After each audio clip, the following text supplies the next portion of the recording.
भ्रम का पुलिंदा। लेखक राजीव पटेल, सहलेखक संजय कुमार सिंह, सम्यक प्रकाशन।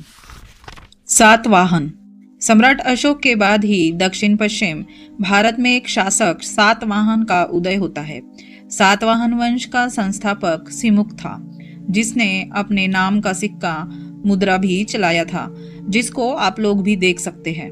जिस मुद्रा पर सम्यक संस्कृति का प्रचलित चैत्य बना हुआ है, जिस पर पाली भाषा में रीनय गौतमी पुतस सीरी सातकनीस लिखा हुआ है। वैसे तो आज भ्रमिक लोग सातवाहन को भी अपने भ्रमिक समुदाय का अनुयायी बताने से नहीं चूकते हैं, लेकिन प्रमाण ठीक उल्टा मिलता है। आज देश के दक्षिणी क्षेत्रों में बने अजंता, एलोरा जैसे अनेक स्थानों को देख सकते हैं, जिनमें सम्यक संस्कृति की अति विशिष्ट ज्ञान शैली को दर्शाया गया है। इस निर्माण का सारा श्रेय सातवाहनों को जाता है। सम्राट अशोक के जैसे सातवाहन के संस्थापक ने भी अपना नाम धम्मलिपि और पाली भाषा में शिला पर उकेर दिया, ताकि आगे मेरे नाम और मेरे काम पर किसी को कोई गलतफहमी नहीं हो। पाली भाषा में वह नाम राया सिमुक सातवाहनों सिरिमतो लिखा हुआ है। वीडियो को लाइक, शेयर, कमेंट करें और सब्सक्राइब करना ना भूलें, जिसको आप लोग चित्र में देख सकते हैं। दूसरी बात, सातवाहन के समय सभी जानकारी को धम्मलिपि और शिलाओं पर लिपिबद्ध किया गया था, यानी इनको भी भ्रमिकों के जैसा कागज का फूल नहीं मिल पाया था।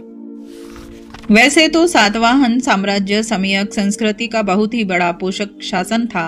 अपने राज क्षेत्र के अंदर धम्मलिपि में लिखे हुए बहुत से अभिलेख के साथ चैत्य, मठ, बुद्ध विहार का निर्माण किया था।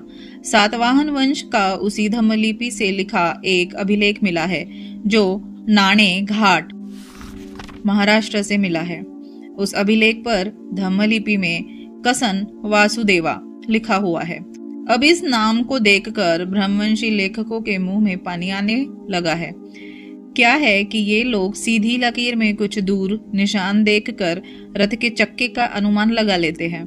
राजगीर में जरासंध के रथ के चक्के का निशान तो कभी सिर्फ चक्का मिल जाने पर उस चक्के को किसी द्वापर युग के पात्र का रथ बताने लगते हैं। अब भला इन ब्रह्मवंशियों की कथा कहानियों के पात्रों के नाम के जैसा यदि कोई नाम मिल जाए तो भला ब्रह्मवंशी लेखक चुप कैसे रह सकते हैं।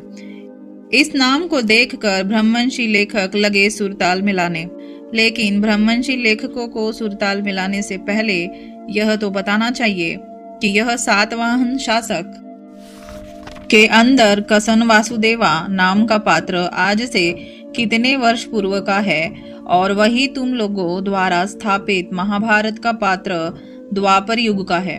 द्वापर का समय काल तो तुम ही लोग तय किए हो, फिर दोनों पात्रों के बीच में समय का इतना बड़ा फासला क्यों? चलो माना कि समय की गिनती में तुम लोगों से कोई भूल हो गई होगी, लेकिन लगे हाथ यह भी तो बता दो कि जब कसन को लिखना या लिखवाना आता था, तभी तो अपना नाम, ठाम धाम सहित सारी जानकारी लिखवाया था। अब अगर यह कसन तुम लोगों द्वारा प्रचारित महाभारत की कथा वाला पात्र किसन है, तो उसने अपनी बेशकीमती गीता ज्ञान धरोहर को अपने द्वारा लिखित अभिलेख की लिपि धम्मलिपि में लिपिबद्ध क्यों नहीं करवाया था? सच यह है कि आज कुछ तथाकथित ब्रह्मवंशी लेखक अपने स्वार्थ में अंधे होकर भ्रम का पुलिंदा बना रहे हैं। अरे, लिखने से पहले कुछ सोचा करो, क्योंकि अब राजपूत और मुगल के दरबार में रहने वाले ब्रह्मभाटों की अंधेर नगरी चौपट राजा, मूर्ख दरबारी अज्ञानी प्रजा वाली जानकारी नहीं है। अब यूरोपियन विद्वानों ने भारतीय सम्यक संस्कृति के साक्ष्यों का जखीरा खड़ा कर दिया है। तुम लोगों द्वारा भ्रम के ऊपर खड़ी की गई बालू की भीत काल्पनिक कहानियों का साम्राज्य अब ढहना गिरना शुरू हो गया है, क्योंकि यह भ्रम का पुलिंदा मात्र है। सातवाहन साम्राज्य में ही एक शासक हुए थे जिनका नाम गौतमी पुत्र सतकर्णी था, जिन्होंने अपने नाम को धम्मलिपि द्वारा स्तूप पर लिखा था। नीचे स्तूप का चित्र दिया जा रहा है। इस स्तूप पर ऊपर वाली लाइन में सिरी सातकनिस लिखा हुआ देखा जा सकता है। आज का श्री शब्द आज की संस्कारित भाषा लिपि का है, जबकि इसका प्रथम उपयोग सम्यक संस्कृति में मिलता है, जिसको धम्म लिपि में और नागरी लिपि में सीरी लिखते हुए सीरी से संबोधन होता था, जिसको आप लोग सातवाहन से प्राप्त अभिलेख सिक्के व स्तूप पर लिखा हुआ देख सकते हैं। इस सीरी का अर्थ सम्माननीय होता था।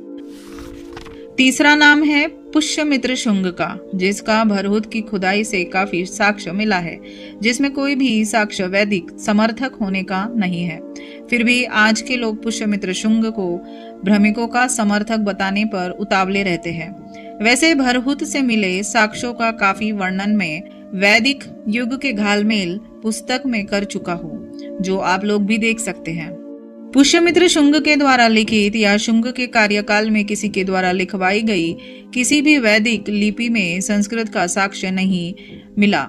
उल्टे शुंग का नाम का धम्म लिपि में लिखा हुआ एक अभिलेख मिला है, जिसे आप लोग भरहुत के अध्याय में देख सकते हैं। वैसे आज के समय में बहुत से लोग पुष्यमित्र शुंग की राजधानी को साकेत अयोध्या में होना निश्चित करते हैं, जबकि अयोध्या की पहली खुदाई अलेक्जेंडर कनिंघम के नेतृत्व में 1862 से 63 में हुई। इसके बाद सर अलोइस फ्यूरर ने 1889 से 91 में खुदाई की, जिसमें बुद्ध विहार के अलावा कुछ नहीं मिला था। पुनः प्रोफेसर A.K. नारायण ने 1969 से 70 में तीसरी बार खुदाई की, लेकिन फिर भी बुद्ध विहार को छोड़कर कुछ नहीं मिला था। चौथी बार न्यायालय के आदेश अनुसार सन 2003 में फिर से खुदाई होती है, लेकिन पुष्यमित्र शुंग द्वारा निर्मित कोई किला या कोई अन्य प्रमाण आज तक वहां नहीं मिला है।